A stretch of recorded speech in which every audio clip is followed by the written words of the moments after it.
So, hello everybody and welcome. Yes, welcome back here at BSN Network. Who back here, BSN Network. This is the BSN Network podcast here today. It is Thursday, August 5th. Hopefully everybody's having a good so far and a good rest of their day yesterday.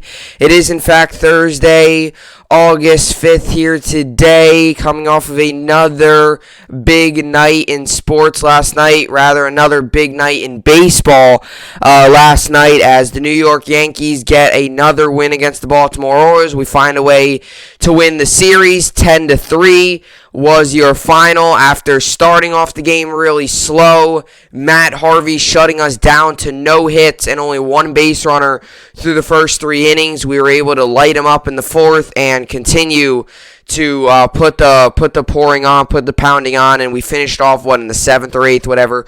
We had like 5 runs in those innings, so really a dominant performance again by the New York Yankees. This is what we're supposed to do against the Baltimore Orioles. It really is sad when you look at how we lost to them on Monday. Like, the Orioles are such a bad team.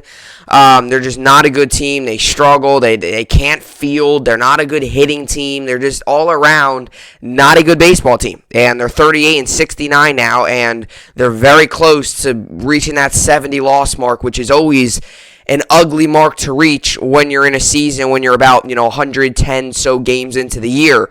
So the Yankees get the win. I told you I wanted a sweep. We didn't get it, but hey, we still find a way to win 2 out of 3.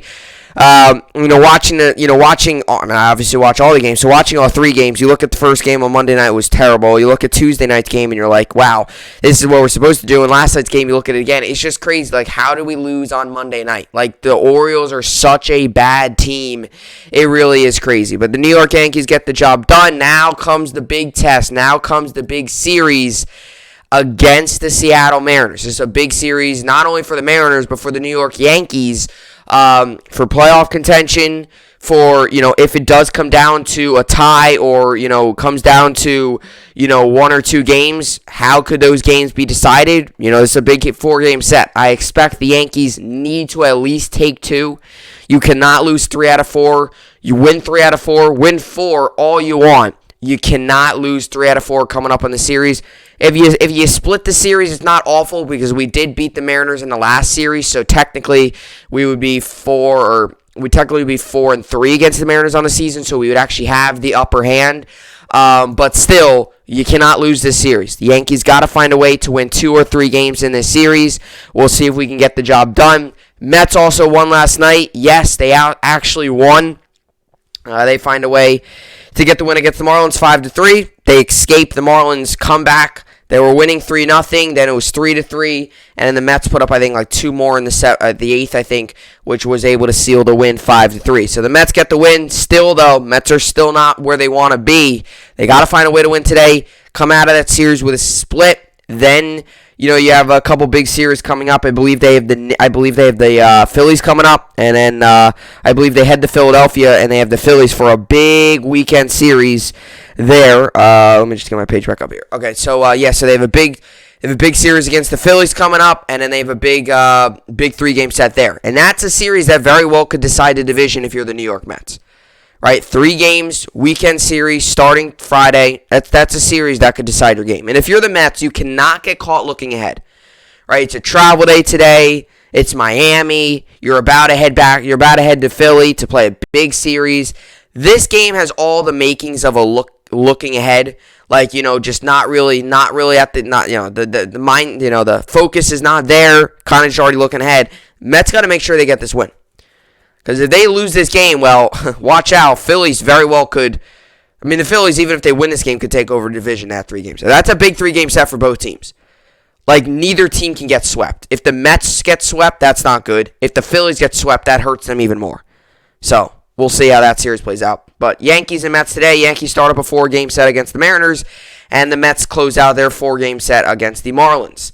Also, football's on tonight. Cowboys-Steelers Hall of Fame game's on tonight, so that's pretty good. That should be fun. I'm excited for it. And, that's really what's on tap for today.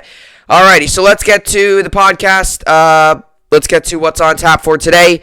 The New York Knicks, I want to get into their offseason update and their moves. The New York Knicks have been very active these past 24 hours here, signing Kemba Walker after his buyout from the Oklahoma City Thunder. And then after that, a little later, we just got news a little bit ago here, just about 45 minutes ago, that Julius Randle is signing an extension with the New York Knicks. So the Knicks make two very big moves in the matter of less than 24 hours, along with some of the other moves they've made. So the Knicks have so far been pretty active this offseason making moves. Has it been the biggest moves? No, but they've been active going out, making moves, re-signing players, and the Knicks extend Julius Randle, and they go out and sign Kemba Walker. I wanted to get into both these moves, what it means, and how it helps them. We'll get into that coming up next. Then I wanted to get into Jameson Taillon. As I mentioned yesterday, I wanted to get into him after his rough first inning. I was a little concerned, like, oh no. I didn't want to talk about his success if he has a bad performance because that just doesn't go well. But he pitched very well last night, 6 1/3, 3 runs, I think 10 strikeouts or something like that. Pitched really well. He's been a completely different pitcher. He obviously won the AL Pitcher of the Month in the month of July, was dominant, and he won another game last night, got the win last night. Well, helped the Yankees get a win. I believe he got the no decision last night because he left the game when it was tied. But 6 1/3, 3 runs. I think he struck out 10 or something. So a really good performance again for Taillon.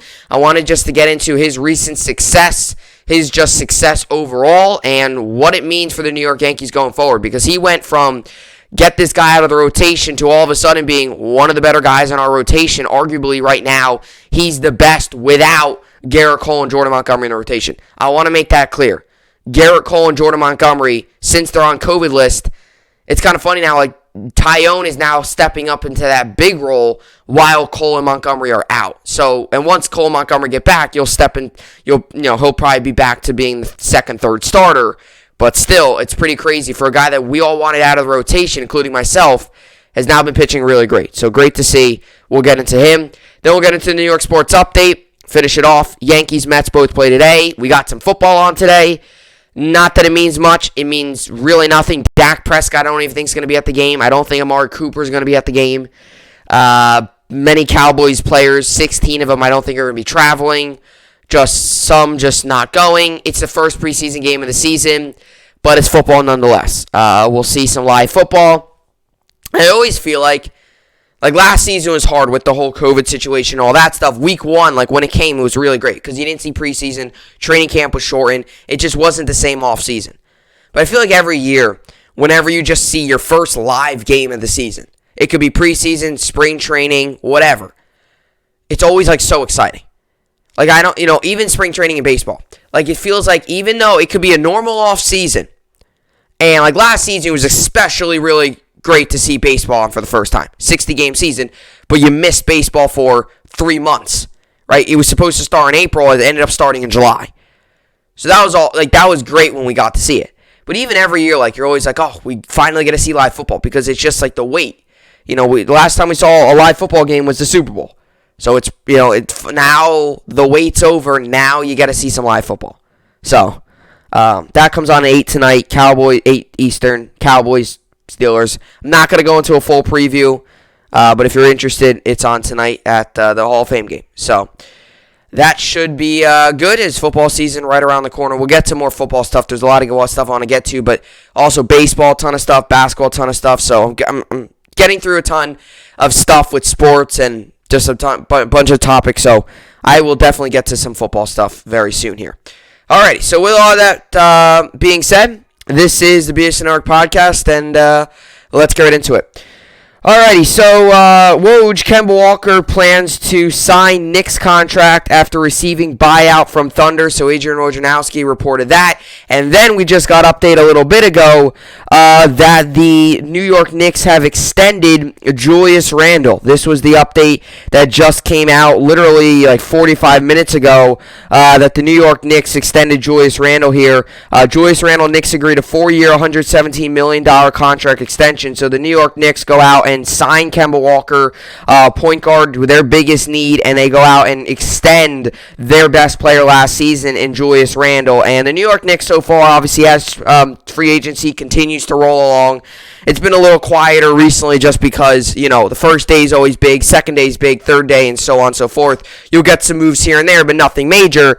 You go on here and you look at, Kemba Walker and Julius Randle. And the New York Knicks so far this offseason have been active. And I think that was the expectation by many Knicks fans was to go out, be active, buy, definitely not sell, definitely not, restart. They made the playoffs last season as a 5 seed. I keep having to look back at my playoff paper because I don't believe it. It's just crazy that the New York Knicks of all teams made the playoffs and they got in not in the play-in series, not as an 8 seed. They got in as a secured 5 seed. It was really pretty crazy to see. So, obviously, it's really something. Obviously, it was something that, not a lot of people expected and not a lot of people, saw coming with the New York Knicks getting into the playoffs last season.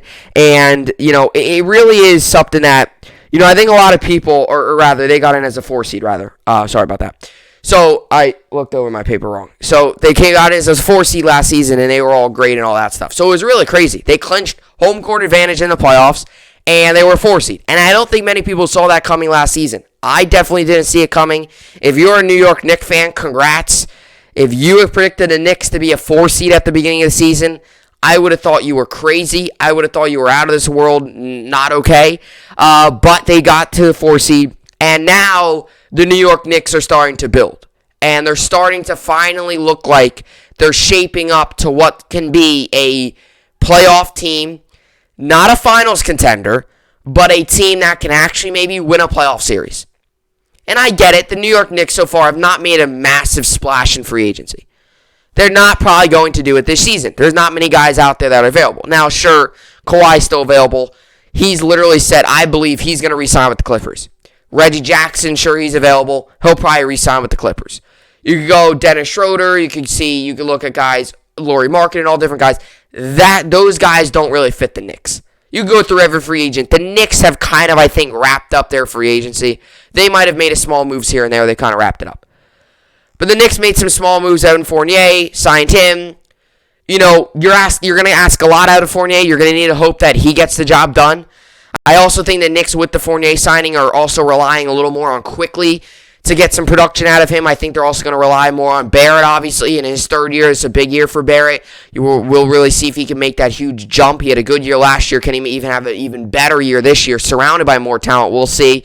I think they're going to get some young guys involved, some of the younger guys involved. I think the Evan Fournier deal that they got, yes, it's a very big deal, and yes, it's a deal that maybe not many people are happy about, but it's a deal that, you're going to get a guy that can shoot. You're going to get a guy that can, kind of just be a little bit of a distraction. And that's kind of all, that's what he's going to bring to the table. He's not going to bring anything else, but he's going to bring that to the table, and he can have a couple really good games here and there. And I think that was a pretty good signing. Now, is it what Knicks fans wanted? No. I think Knicks fans wanted a true point guard. And that was their biggest weakness going into the offseason. It wasn't the forward. It wasn't a shooting guard. It wasn't a center. It wasn't a big man. Definitely wasn't a big man, because the Knicks have actually, with Noel and with guys like Mitchell Robinson, if he can only stay healthy, I'm telling you, if Mitchell Robinson can stay healthy, he has a very bright future ahead of him. The bench was actually really good, especially in the playoffs. Randall actually struggled in the playoffs last season. They were getting a lot of production from their bench. Derrick Rose was giving them a ton of production. One of the biggest guys on the bench. He turned into their sixth man. He went from being a depth addition to being arguably the Knicks' best player in the playoffs. Him and Alec Burks both had great playoffs. So that was pretty crazy to see. But it's not the bench. It's not the forwards. It's not the shooting guard. It's not the center. It's definitely not the big man. Big man's actually one of the Knicks' strengths. It was the point guard. The point guard position going into free agency was the Knicks' biggest need. All of last season, it was a big need. Going into the offseason, it's a big need. And they finally went out and got a point guard in Kemba Walker. Now, sure, this move does have high risk. I do believe it has a high reward, though. The high risk in this move is Kemba Walker misses 40 games again with a knee injury that's been hurting him for the past 2 seasons. And the high reward is Kemba Walker turns into the player that he was with Charlotte and he was just dominant. And I believe his first season in Boston as well, where he had a career year, I believe. Last season he struggled, or was it the year before? I don't know exactly. But the player that he was in Charlotte, he was unbelievable. He was arguably one of the better guards in the league. I'm saying one of the better ones. Not the best, not top 3, but he was arguably one of the better guards in the league. The way he dished out assists, the way he scored, he got to the basket a ton. He really turned into a scoring threat in Charlotte towards the end of his run there in Charlotte. Then he went to Boston. It never worked out. He then had a knee injury. And that's kind of been lingering with him throughout the past couple seasons. So I think if you're a Knicks fan today, you are really happy signing Kemba Walker. I think you're happy. I know some fans might disagree, and I see where you're coming from. The knee injury. He had a down year last year. He's getting older. Sure, there are a lot of makings in this deal where you could have some kind of, just a little bit of a concern in your mindset about this move. But you could say that about almost any move. I mean, I talked about it yesterday with Patty Mills. I like the signing a lot with Patty Mills, but it's also just a matter of, what is he going to bring to the table? How is he going to fit into the team? That's always a question. That's a question with every move. How is this guy going to fit into the scheme? Can this guy stay healthy? That's a big question for almost every player. Can he stay healthy? That's a big question here with Kemba Walker. I'm telling you what, if Kemba Walker can stay healthy and his knee is not an issue, the Knicks are getting a guy that is a really good point guard. I don't think many people around the league realize how good Kemba Walker can be when he's healthy. He's shown it in the past 3 years here. Last season, he had a down year. He missed, 40-something games with a knee injury. He finally came back, struggled, only put up about 17 a night, which is not where Kemba wants to be. Just wasn't fitting well with Tatum and Brown and guys like that. The whole Boston thing just never worked. It never worked there. And that's something I don't think Knicks fans should be concerned about. Because to be honest, Boston just has seemed like a place that doesn't work. Kyrie went there, never worked. Kemba went there, never worked. It's just, I don't know. Boston's had a lot of trial and errors recently at the guard position. Kyrie's there. Oh, Kyrie, let's go. We got Kyrie. Never worked. It's Kemba Walker. We got Kemba Walker. This is great. Never worked. What's next?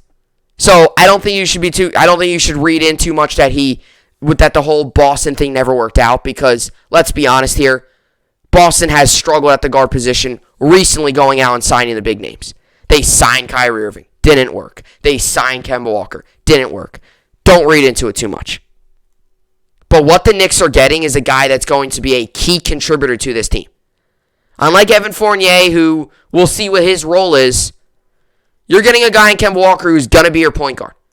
And I'm saying this too. It doesn't matter how good he is, what injury history he has, how many points per game he's putting up. This is an automatic upgrade from your point guard position last season. I think we can all agree on that. I think I can agree on it with Knicks fans. I think Knicks fans can collectively agree this is an automatic upgrade at your point guard position. Derrick Rose is great for the Knicks last season. Nothing against him. You can't expect him to go out there and play 75 games and be your star point guard. That's not going to happen. Sure, he can come off the bench and be great off the bench, yes, but he's not going to be able to start 75 games and be your starting point guard. Just not going to happen. You need another guy, you need another asset, and that's what you're getting in Kemba Walker. The knee is an issue, I understand, but you're getting a guy that, when healthy, I think is one of the better guards in the league. Sure, his shooting, everything kind of took a little bit of a decline last season. I think last season, if you're grading Kemba, is one of those years where you kind of crumble up and throw away. It's kind of like, forget about it. He missed over, 40 games or something. The Celtics as a whole did not have a good season. It was just one of those years that you just forget about. For Jaylen Brown and Jameson Taillon, they both had very good seasons, but Kemba's standards just did not do good. And anytime you miss over 40 games in any league, in baseball, if you miss 80 games out of the 162, it doesn't matter what your numbers look like. It's probably a down year because you're injured. You maybe are having a tough time, right? That's how it is. So same thing here with Kemba Walker. it's tough to grade last season because he missed a ton of games. He had a knee injury. When he was healthy, he really wasn't much of a threat because I do think Kemba could have been playing with a lingering knee issue. I think the pressure started to mount, like, I got to get out here and play. I got to get out here and get going. But we'll see. We'll see how the deal turns out. I think this is a very good move for the Knicks. I do. I think this is a move that adds a very solid guard to your team. And like I said, it never worked out there in Boston the way they expected it to do. Last season, he played 43 games. So rather, he did not miss over 40 games. He missed like 30-something. He played 43 games in 2020, 56 in 2019. So his knee has been an issue the past 2 years in Boston. And you look at his numbers have been down in Boston. His rebounds have been down. Assists have been down. Minutes have actually been down. Points have been down. Field goal percentage have been down. So actually, his numbers as a collectively have been down. Even his game plays. 82 in Charlotte 2018 to 56 in 2019 and 43 last season. So everything in Boston just went down. You go to his career year in 2018. This is really the year where he was one of the better guards in the league. 82 games played, 34.9 minutes per game, 25.6 points per game, 43.4 per field goal percentage, 4.3 rebounds, and he was able to dish out almost 6 assists a game at 5.9. His career, he's a 19.9 points per game guy. He's about a 20-point per game shooter. But ever since 2015 with Charlotte to 2018, he had a run where he put up 20, 23, 22, then 25 a night. So he turned into a much better scorer after his couple years, and he turned into a much better scorer after the beginning of his career. Beginning of his career was a 12, 17, 17, 17, then 20, 23, 22, 25. So definitely definitely going to be an exciting, interesting point guard kind of addition there in New York.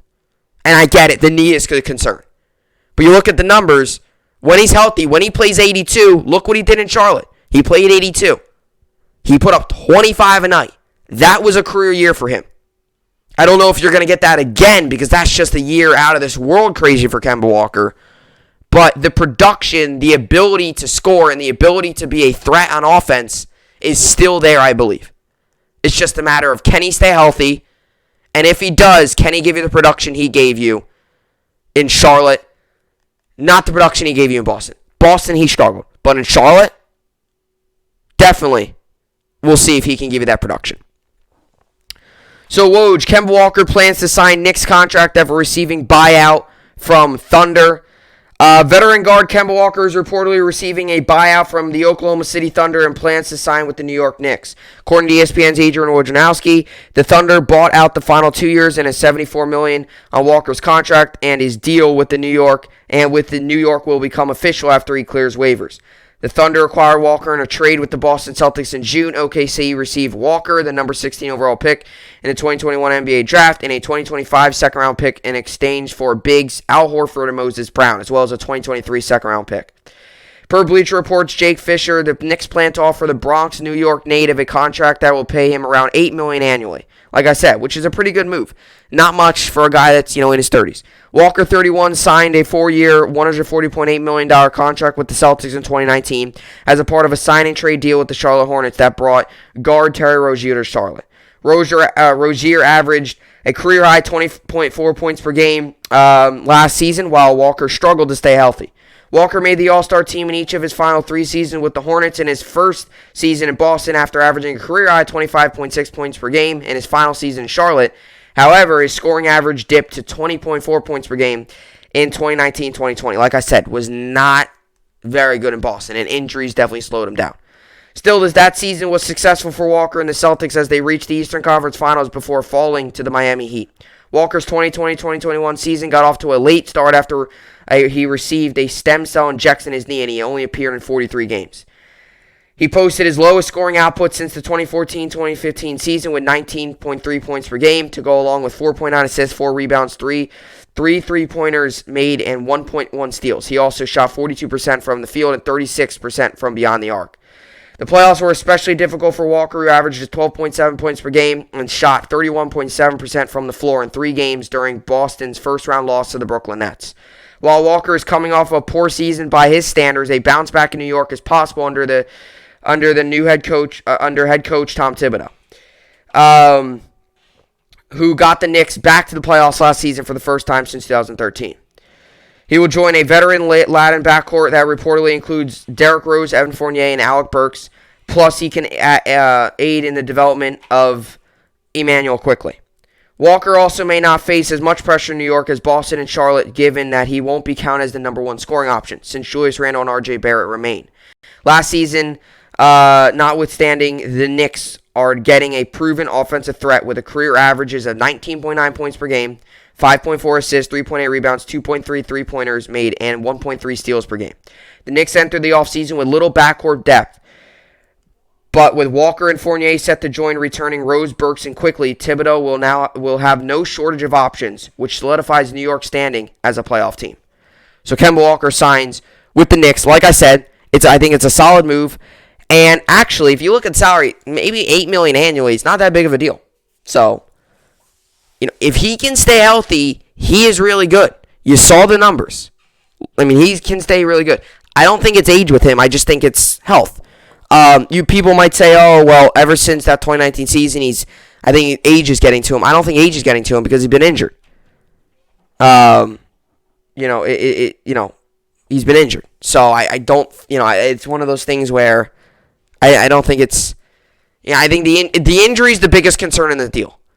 If this is a guy who has another knee injury and he misses 30 games next season, that's another issue. That's a big issue. I think this deal is it's a high risk with the injury, but a high reward. I mean, if this guy can give you 22 a night, this deal looks really good if you're the New York Knicks. I like it. I think it's a good move for the Knicks. I do. You fill your biggest need in a point guard. I said this. I think anything the Knicks did this offseason was an upgrade from their point guard last season. It was their weakest position. Arguably, they had one of the worst point guard spots in the league last year. If you go around each team and their point guards. They didn't have a solid point guard. Point guard was their biggest need. And they got it in Kemba Walker. So, a good move for the New York Knicks. I really think this move is good. Yes, a little bit of a high risk, high reward situation there with the knee, but if he can stay healthy, you see what he can do. And that's 25 a night. I mean, you see what he can do. So we'll see. Another move the Knicks made, this just happened about literally now an hour ago but to start the podcast, this was about 45 minutes ago, but now it's about an hour ago. Julius Randle, Knicks agreed to 4-year, $117 million contract extension. So this is a big move. This has been a question for the New York Knicks this entire offseason, pretty much all of last year. Well, I think number one, going into last season was a big year for Julius Randle. If Randle went into last year and did not have a good season and really struggled, you're talking about a guy that's, and really struggled last season. You're talking about a guy that Knicks looked to trade. I really do believe that. If he put up again 15 points per game or 17 points per game and just was not good, did not have a good season, well, you're looking at trading him. I would tend to say so because that's 2 years, 2 really bad years. He had a terrible year his first year in New York. If you look at the numbers, it wasn't awful, but it was a bad year. You watch him play, you look at what he did in the paint, spin move, all that stuff was not good. He was terrible in his first year with the New York Knicks. So this was a big season for Julius Randle. I think we said it going in. If Julius Randle has a good year, Knicks, we'll see what happens. If he doesn't, you got to get rid of him. I think a lot of Knicks fans wanted to get rid of him after last season. Rather, the season before that, whatever. Not this most recent year, the year before that. So going into this season, Randle had a lot of pressure. He needed to step up. And also, the Knicks just drafted Obi Toppin at that point before the season, which I think put a lot of pressure on Randle to step up. They drafted a forward. Randle realized, you know what? My roster spot here is not secured. I need to step up. He did. And he had a career year this year. And he was arguably the biggest part. Not arguably. He was the Knicks' best player this season. You could say Barrett. You could say all these different guys. Julius Randle was the Knicks' best player this season.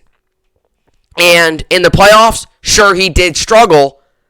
But you had guys like Derrick Rose step up. And as a whole, not just Julius Randle, as a whole, the New York Knicks were terrible in the playoffs. I think we can all agree on that. The New York Knicks offensively and defensively, were not the same team in the playoffs.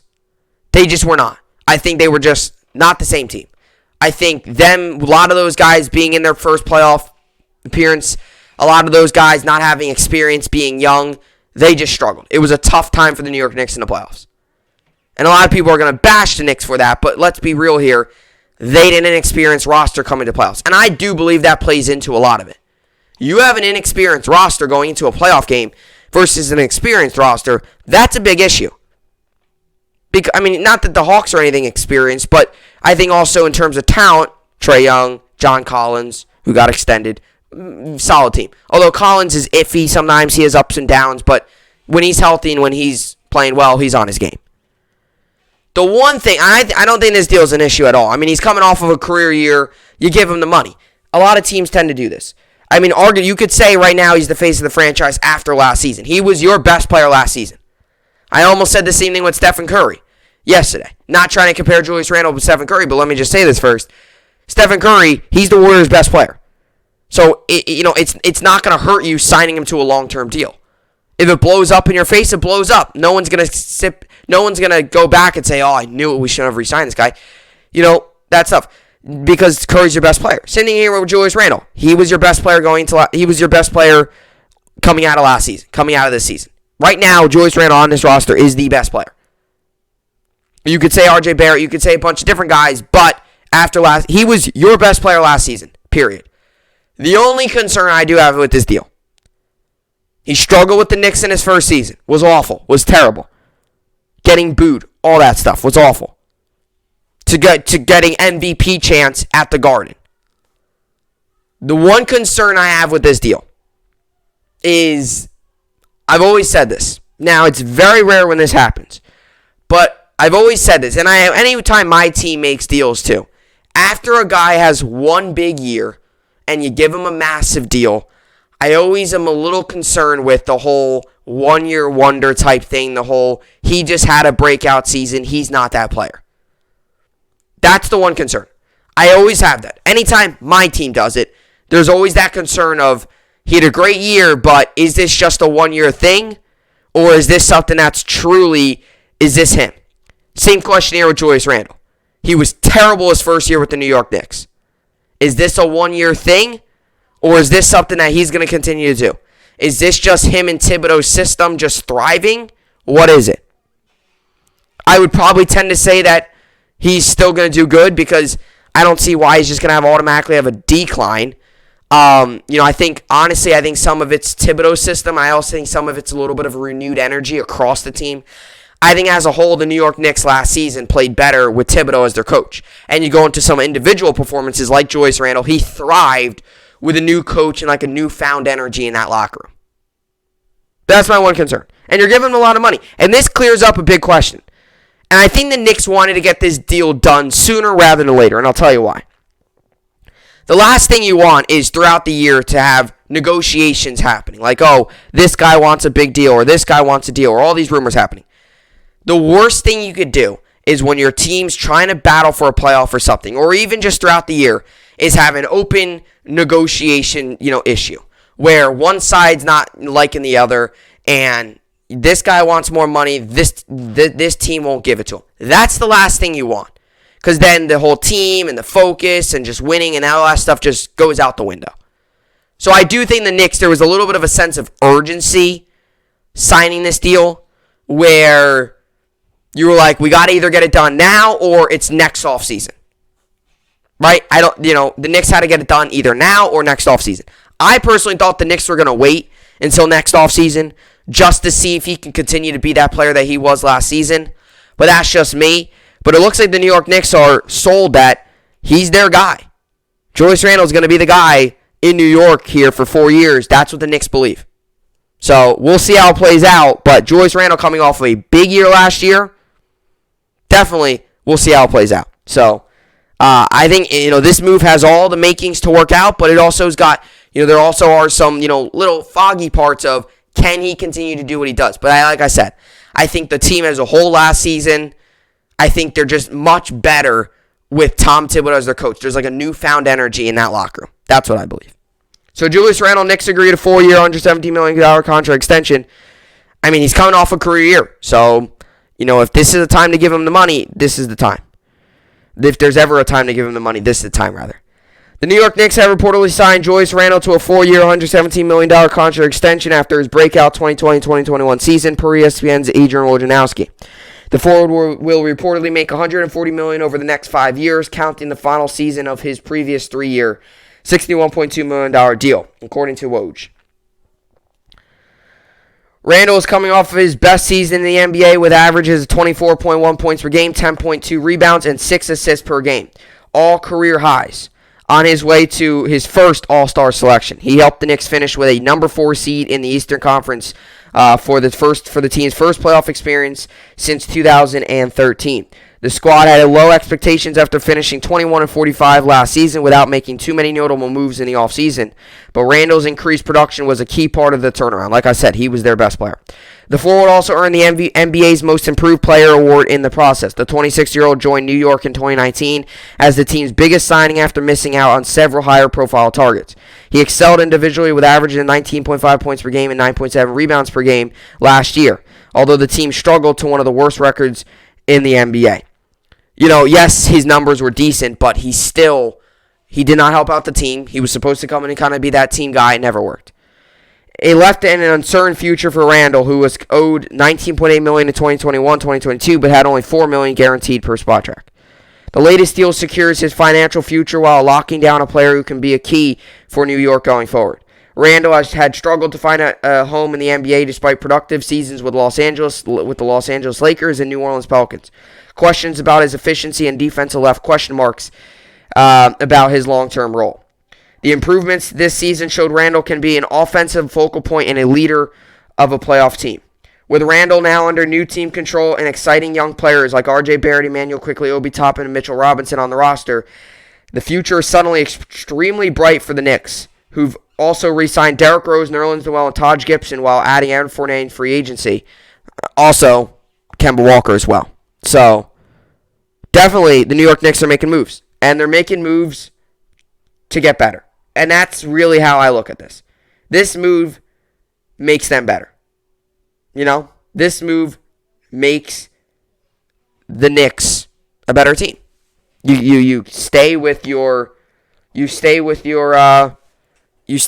kind of face right now, and then you also sign Kemba Walker. So the Knicks are only getting better really here in this free agency. They are. And that's kind of how it is. It's not like they lost anyone major. It's not like they traded anyone. They're getting better. They got their point guard. They re-signed their best player, or extended their best player, rather. The Knicks are doing what they're going to do.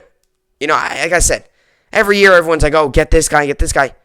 Are the Knicks really going to go out and get all these guys? Most likely not. And usually they don't. But they did their job. They got some key pieces. And the Knicks offseason so far has been relatively exciting. There's been a couple good moves here and there. So that's what I got on the Knicks offseason update. But they've definitely improved in many areas. Alrighty, so that's what I got for the Knicks offseason update. And kind of just my thoughts on that. Alrighty, so coming up next here, I wanted to get to Jameson Taillon and the Yankees, his success. Alrighty, so coming up next here, I want to get into Jameson Taillon's success. His recent success, winning AL Pitcher of the Month in July, and yet again last night, putting together a really good start. I want to talk about him coming up next. Alrighty, so welcome me back here. Obviously, the New York Yankees got the win last night, 10-3, so the Yankees moved to 58-49 on the season, and the Orioles, who were the opponents last night, they fall to 38-69. I mean, they're not a good team, simple as that. They're terrible. I wish the Yankees could have got the sweep. I'll say it about 20 more times, but we got the series win nonetheless, and I'm going to keep repeating myself, but we got another big series tonight against the Seattle Mariners, startup of a 4-game set. So, obviously, the New York Yankees this season, throughout the season, as I mentioned a couple times in recent podcasts here, there's been many different issues with the team. Before we signed Rizzo and Gallo, it was the shortage of lefty bats in the lineup. Before earlier in the season, our pitching was a strength, and our pitching started to become a little bit of a weakness. And then earlier in the season, the bullpen was a strength. The pitching as a whole was really good. The bullpen was a strength, and then the bullpen started to become a weakness. And recently, the bullpen's been better, and we'll see if that continues. So, like I said, throughout the season, center field, the outfield position, some defense stuff, all over the place. The New York Yankees this season have had many little issues here and there. It's been a far from easy season for the New York Yankees. They've had many little issues here and there. Some different things pop up here and there. And to be honest, like I said, pitching at the beginning of the season was really good, and then it kind of got to struggling a little bit, and then it got, better, and then it's like worse, and then, now the pitching's been pretty, relatively to the point where it's been better. And I think, a lot of people, tend to agree that the pitching's been, relatively better recently as well. You look at some of the other guys, and their pitching's been really good, the Yankees. It's just been some of the hitting where we've not been able to come through. But the Yankees have ups and downs this season with pitching and bullpen and shortage of lefty bats. We went out and got Rizzo and Gallo, which solved that problem. So, like I said, it's been a far from easy season for the New York Yankees, and we all know that, as I've mentioned many times on this podcast with some of the things that the Yankees have had to do this season, putting different guys here and there and all that different stuff. So, Jameson Taillon, obviously, we signed him in the offseason, and, a guy who was supposed to be one of the better guys in the rotation. He was with Pittsburgh, and it was kind of, he had some struggles there with Pittsburgh, just not able to stay healthy and injuries and stuff like that. So, he was never able to really fully max out his potential in Pittsburgh. He missed all of last season, I believe, with Tommy John. So, he didn't even play last year. His seasons before that were kind of shortened. 18 games, 25 games, 32 games. His best season was in 2018 when he pitched 32 games. And he pitched to he pitched 32 games. And he pitched to a 3.20 ERA, which was his best in his career. Right now, he's got a 4.04 ERA. Then in 2019, he pitched again, only through 7 games. And in 2020, he missed all last year. Obviously, the weird shortened 60-game season, was never able to come back and was never able to fully healthy and come back and play for them. So it's been a really interesting ups and downs for Jameson Taillon. And as I mentioned, many times in this podcast, earlier in the season, Jameson Taillon was awful. He was terrible. I mean, there was stuff, even I'm saying it, maybe send him down and, work on some stuff with, just his mechanics. Another thing you could do is, take him out of the rotation for a little bit, put him in the bullpen. Some people were saying trade him. I don't think you were going to get much for him at that point. Do all sorts of these different things with Jameson Taillon. And, the Yankees stayed put. The Yankees said, hey, he's one of our starters. He's in the rotation. And almost like, in a way, they're going to have to figure this thing out by them. He's going to have to figure this thing out himself. Like, yes, he's struggling, and yes, he's doing all this. We could take him out of rotation, put him in the bullpen, or send him down and all that stuff. But he's going to have to figure it out himself.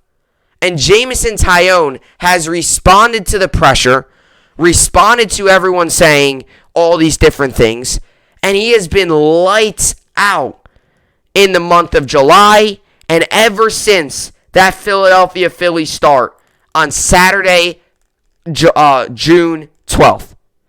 Ever since that start, Jameson Taillon has been lights out. That start against the Philadelphia Phillies, where he went a third of an inning, 5 hits, 4 runs, 4 earned, a walk. His ERA after that got all the way up to 5.74.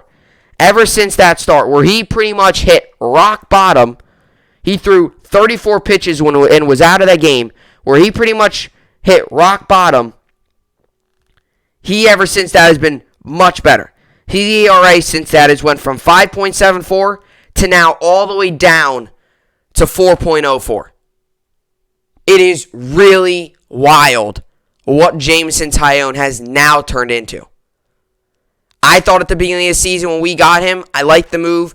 He would give us good production. Boy, was I wrong in the first 2 months. He was awful in the month of April, in the month of May, and especially early months of June, where, the month of May he was all right, but especially in the early months of June there, where you go up to the Boston and he loses there, and His ERA goes from 5.10 to 5.09. It drops a little bit. Then you go all the way up to 5.74. And ever since that, his ERA went from 5.74 to 5.59, 5.18, up to 5.43 against the Angels, but they did win that game. Then back down to 5.05, 4.90, 4.60, 4.36, 4.11. And then last night, pitching 6 1/3, only allowing 2 earned runs, 4.04. And so far in the month of August, in his one start, 2.84 ERA. In the month of July, he had an ERA of 1.16. He was dominant. In the month of July, he had 25 strikeouts, 1.16 ERA, has only allowed 4 earned runs, and 31 innings pitched, which is more innings pitched than any of the other months. 17 in April, 30 in May, 22 in June, 31 in July, which now means he's able to go deeper into games. We're able to stretch his pitch count a little bit more. He's not allowing as many runs. He's striking out more batters. He had 10 strikeouts last night, which I believe the most he's had this season. This is all of a sudden looking like the pitcher that we expected in Jameson Taillon. When we got Taillon, it wasn't supposed to be. When we got Taillon, we weren't expecting him to go out there and pitch to a 1.50 ERA. Put up Jacob deGrom numbers. No, we were not expecting that. We were expecting a guy to go out and give you quality starts like a Montgomery. Quality starts. Go out. Sure, you're going to hit some bumps in the road, but be a quality, solid starter. And Taillon was not that in the first 3 months. April, May, June. Especially in June. Where in 5 starts, he only threw 22 innings, including one game against the Phillies where he couldn't even get out of the first inning. In a way, there's that part of you, and I don't know if I've always believed this in sports, because sometimes I do believe that this is true. Whenever you hit rock bottom, any sport, whether it's football, basketball, baseball, or hockey. I'll give you an example. Let's just say it's football. This will all make sense in a second. Just stay with me. Let's say in football, I don't know, as a quarterback, you hit rock bottom. You throw 4 interceptions in a game. Your team loses 42-3. That you're in like week 5 of the NFL season. And, the first couple weeks are not good. Your team's like 1-4 right now. And you're not playing well. On the season, your stats look terrible. You're awful. You're not playing good. All of a sudden, after that week where you throw 4 interceptions and only maybe throw 1 touchdown or whatever, and you lose 42-3, after that start, you start to really turn it up. We've seen that before. I'm not going to give you exact example because I don't remember off the top of my head. Not that exact performance, but we've seen guys where they struggle, they hit rock bottom, and then they start to pitch well, play well. Same thing here in Jameson Taillon's situation. I think we can all agree he hit rock bottom in that Philly start. A third of an inning, he didn't even get out of the first inning. He recorded 1 out. He hit rock bottom in that start. That's what I call not just awful. And that's when all the people were saying, get rid of him. After that start, I was actually at that game. After that start, I said, you got to do one of 2 things. You either put him in the bullpen and see if you can adjust things from there. What they did with Herman is send him down to AAA, work on some stuff there, mechanic stuff, then bring him back up and see if he has success. Because Herman, right when he got back up, he actually started to find some success. And the Yankees never did that. They just trusted the plan, and they just trusted, okay, let's see, can this guy keep going? And it's almost like as a Yankee fan, you were like, how many more times can we go out and see this guy not pitch well? And ever since that start, he's been dominant. And in a way, maybe that start is like a blessing in disguise. Because I think he realized, I think that was an eye-opener to him, like, I got to really get this thing together. Like, I just pitched a third of an inning. I couldn't even get out of the first inning. I put my team in a 4-0 hole early. It made the bullpen have to work hard that game. The Yankees did come back on that LeMahieu 3-run home run that tied it, but you never know if If Taillon doesn't let up 4 in the first inning, Yankees win that game. If you're a believer in predetermined outcomes, the Yankees win that game if there's not 4 runs in the first inning. And I think Taillon, genuinely, as much as he was saying he was putting in a lot of work, as much as he's saying he feels great and his stuff he feels was good, I think there was that point with him after that start, maybe back in his hotel room, whatever it was, where he could have sat down with himself and just said, you know what, I got to get things straightened up. Because I cannot possibly stay in this rotation with a 5.74 ERA.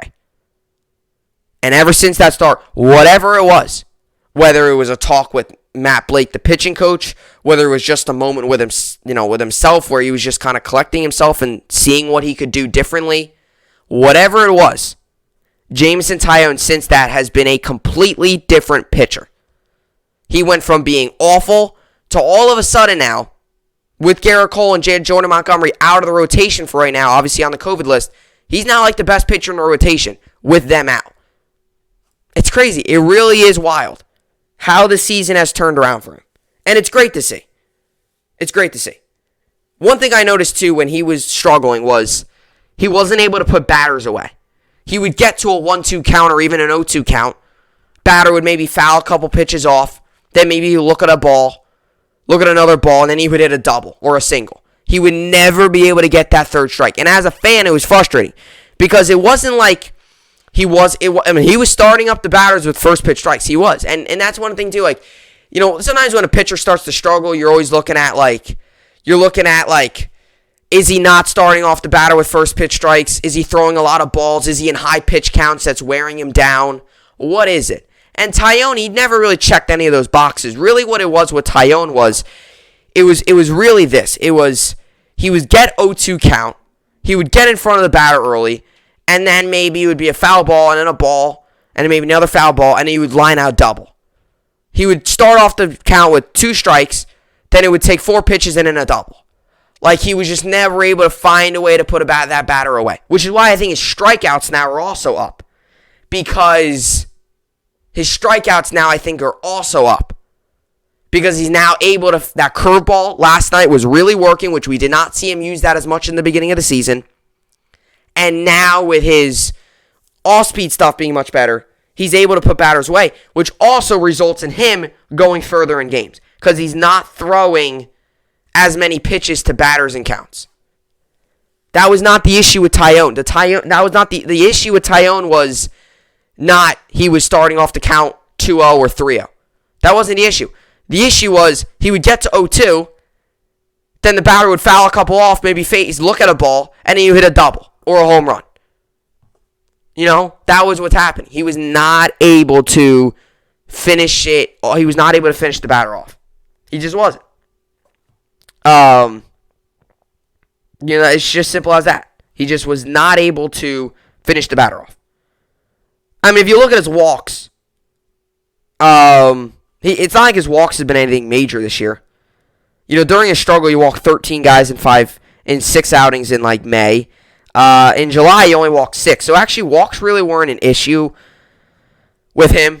He was just getting hit, and I think that was part of the reason because he could not, find that final pitch, and that was the big issue. And we were seeing it like that was it. It wasn't his command. It could have been a little bit of pitch selection, but that's also, goes into, not being able to put a batter away 0-2. It wasn't his command. I mean, sure, he was letting up the long ball, but it wasn't like he was getting crushed with the long ball. I mean, sure, he was letting up home runs, but it wasn't like anything insane. He only allowed 2 home runs in the month of July. He allowed 4 in the month of June, 6 in the month of May, and 4 in the month of April. So, realistically, he's allowed 17 home runs on the year, which really isn't crazy considering some pitchers go out and allow 2 a game. That's how they let up runs, 2 solo home runs. I mean, look at Andrew Heaney. He let up 4 home runs in 1 game. Taillon last month had 2 the entire month. So, in a way, he hasn't gotten destroyed by the long ball. What it was at the beginning of the season was... Which is why I thought it was a fix to send him down to AAA and get him adjusted and try to find a pitch that's successful. Because you can put him to the bullpen all you want, If he couldn't get a guy with 2 strikes, I don't think that's going to translate anything into the bullpen. Some other people were saying skip his start and work with him a little bit. Skip over his next start, give him a couple extra time. There's so much. Yankees continue to do what they did. And I got to give credit to where credit's due. The Yankees obviously saw something in him. They obviously still believe that he could do something, because I'll tell you what, there was a good chance there where the Yankees could have sent him down. And, if I was the Yankees, I would have sent him down and had to make some adjustments. The Yankees obviously still believed he could still be a solid pitcher for them. And I got to give credit where credit's due. He has done an excellent job.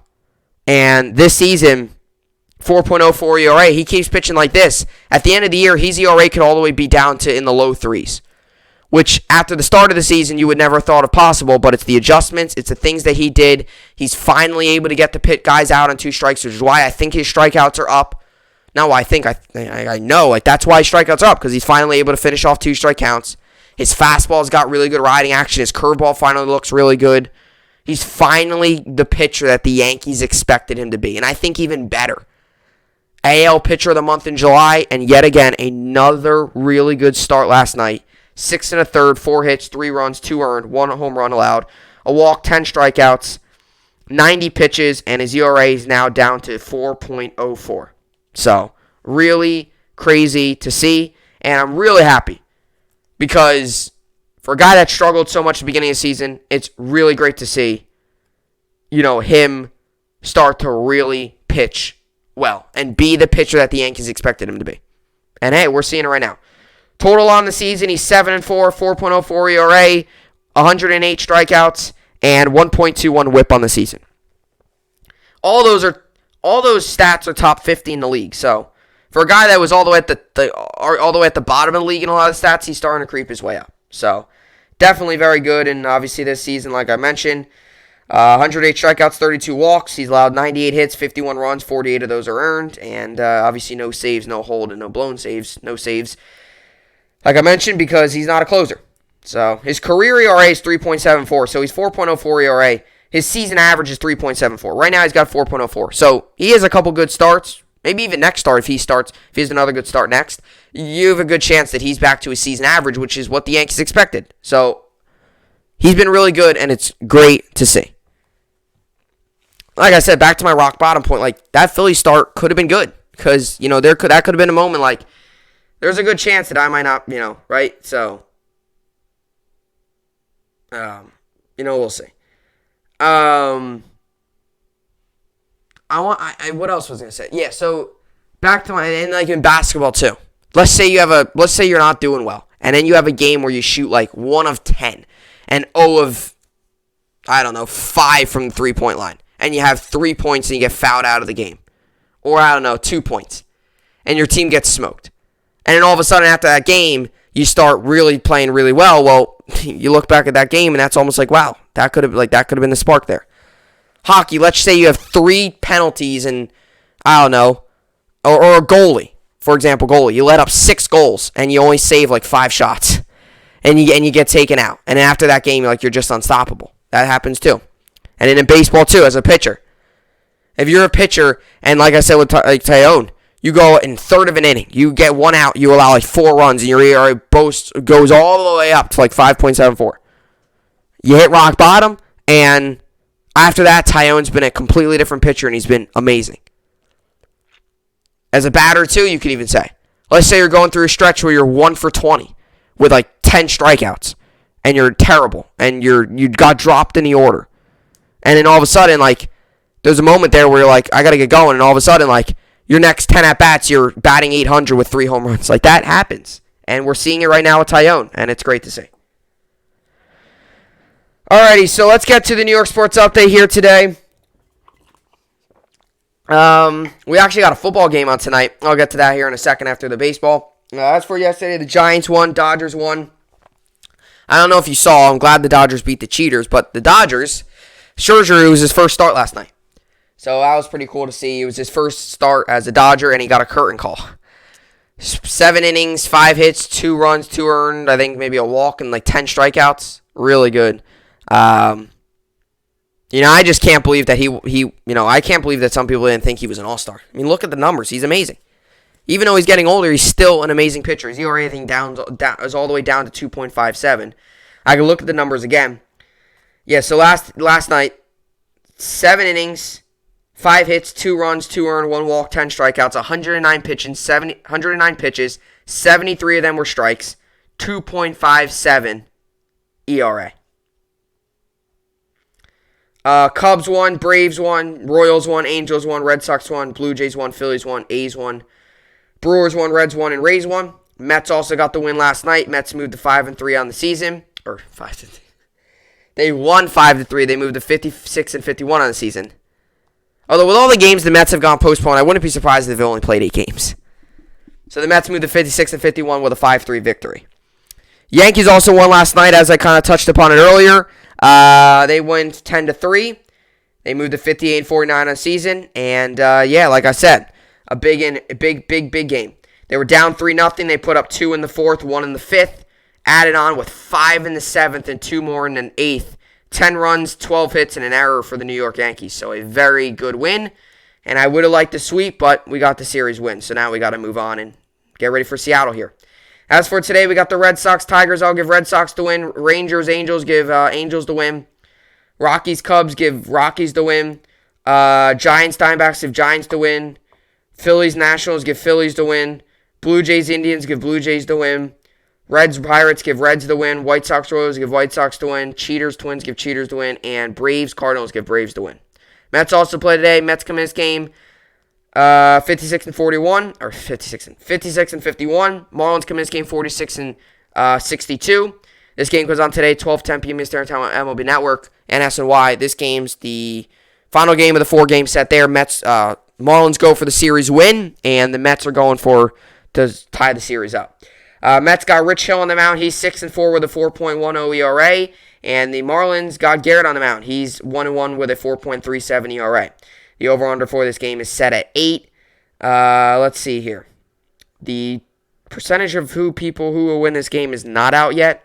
Who will win the game? Not out yet. So I'm just going to give the Mets the win. I believe they will win. Alrighty, and the Yankees start up a big 4-game set tonight against the Seattle Mariners. Obviously, Thursday to Sunday, so 4-game set today and then through the weekend there, Friday, Saturday, Sunday. So a 4-game set starting up tonight. Yankees versus Mariners. Yankees come in this game 58-49. Mariners come in this game 58-51. This game goes on today, 7:05 p.m. Eastern Time on Yes. The Mariners got Tyler Anderson on the mound. He's 5-8 with a 4.39 ERA. And the Yankees got Nestor Cortez on the mound. He's 0-0 with a 1.93 ERA. The over-under for this game is 9.5. Let's see here. 68% of people think the Yankees will win. I think the Yankees will win. Let me just make sure I got that one pitcher's name right. I believe it's Tyler Anderson. Yes, it is. So, Seattle Mariners, all right. I believe he was, at the beginning of the season, at the beginning of the season, he was, so at the beginning of the season, I believe he was with the Miners, and then he got called up. So, I will give the Yankees the win. By the way, I'm right now, as I read you my fantasy, I'm doing very well in fantasy. I don't know. Comment down below your thoughts. I have a very interesting situation. So Nestor Cortez, we all know, has been dominant for the Yankees this season. He's been like a really good surprise. But I want to pick him up as a starting pitcher. I just don't know if it's too risky or not. I can always pick him up, and worst case scenario, I could bench him. I think I might pick him up, though. And if I change my mind, I bench him. Now, I'm winning by a ton right now, and the opponent I'm playing has a starting pitcher going tonight. It's Tyler Anderson. So I don't know what I should do. I don't know if I should pick somebody else up or what. But I'm in an interesting situation because I don't want to pick him up and have him do terrible. Like, not that I don't trust him, but it's just like the Mariners are a good team. They're a good team. They're battling for a playoff spot. So I think I might pick him up. But as of right now, I'm currently winning 124-41. Today I've got going Yadier Molina, Jesus Aguilar, Gene Segura, Austin Riley, Marcus Semien, Carlos Correa, Whit Merrifield, Dylan Carlson, and Franmil Reyes. And right now I don't have any pitchers going. Although if I do pick up Nestor Cortez, I'll have Nestor Cortez going. So we'll see if I do that. As for the injury update, there is an update on Voit and there's an update on everybody.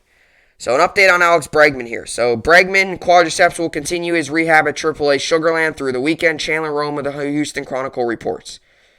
Also an update on Luke Voigt here. Voigt knee went 1 for 3 with a solo home run in a rehab appearance with AAA Scranton Wilkes-Barre on Tuesday. So that's an update with him. And also an update on James Kripalian. Kripalian's shoulder played catch before Wednesday's game and could make a start against the Rangers on Sunday. The Athletics official site reports. So that's really good to see there. I'm going to go out and pick up Nestor Cortez. I'm going to. I mean, worst case scenario, I bench him. His roster percentage has gone up. So this is his numbers this season. He averages about 8.4 points per game. This is his numbers this season. 15 points, didn't get any points against Boston, 0 points. 12 points, 10 points, 7 points, 4 points. He's not a big strikeout guy. Do I do it for the possibility of getting 8 extra points? I mean, I'm winning by a ton.